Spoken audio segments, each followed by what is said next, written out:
Welcome back to Squawk with me, Bruce Whitfield. In tonight's Contrarian View, we look back at what David Shapiro suggested as an alternative investment for the year because it was bearing fruit. Just to remind you, this is what he said a couple of weeks ago. If you can get a picture of Mandela, no offense to the old man, if you can find a kitschy picture of him, then you've got to go and buy it. Go search around all the antique shops or anything like that, because if Susan Shabunga is going to pay 3.7 million, which is more than an Irma Stern, just buy as many as you can. You must put them on auction. Senior Shapiro, they call him. As it would turn out, barely a month later, limited edition lithograph of Nelson Mandela as a young man by Marlene Dumas has been auctioned off for 48,000 Rand in Cape Town. We don't know what it was bought for originally, but 48,000. So David Shapiro, your advice, it's stellar, it's sterling. Take it. Take it, buy it. You stick with it. You know what? He's an icon. He's a man that will continue to attract. You know, in America, they go for baseball stars and football stars. You know, you can buy baseballs that, I don't know, were used in some World Series. Babe Ruth. I mean, they pay crazy amounts. In the South African context, I think it's going to be Mandela. And, you know, as a collector, he's not a young man. No, he's not a young man. And, yeah, the stuff is worth collecting, David Shapiro.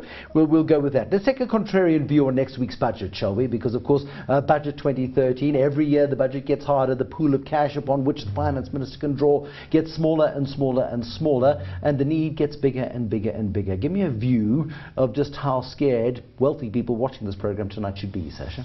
Bruce, I think in a South African social context, and I've said this before, and I had to think long and hard about this, you should be privileged in a South African context to be able to contribute to the fiscus, because that means you're not amongst the 25% plus formerly unemployed people. So I just think, you know, that's my kind of social context to that background. Showing that he's a capitalist with a conscience, of course. Capitalist with a, yes. But I sense that is the precursor to a very big but.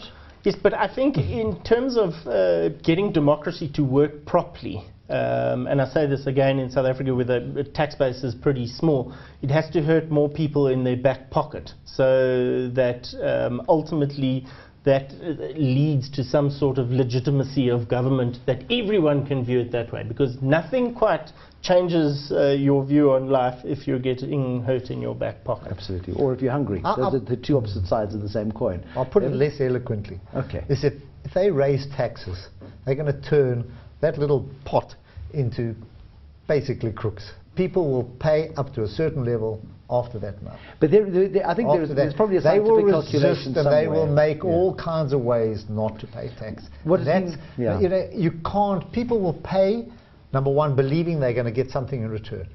If they get something in return, they'll pay happily. If they're not getting something in return and you start to tax them more, believe me, they will find ways to siphon that off and hide it and not give it to the taxpayer. SARS has been very successful in the last decade of getting rid of tax structures and getting rid of the incentive to have a tax structure. However, if you put the marginal rate up too significantly, or certainly too quickly, you will find there will be a brand new industry, job creation, that's good, of tax structuring experts who will help otherwise honest people dodge their taxes legally. Absolutely right, and that's the danger. So you have to look at other ways to increase it. Number one, my big thing is efficiencies. You know, and I've said this before, with so many government departments not getting qualified audit reports.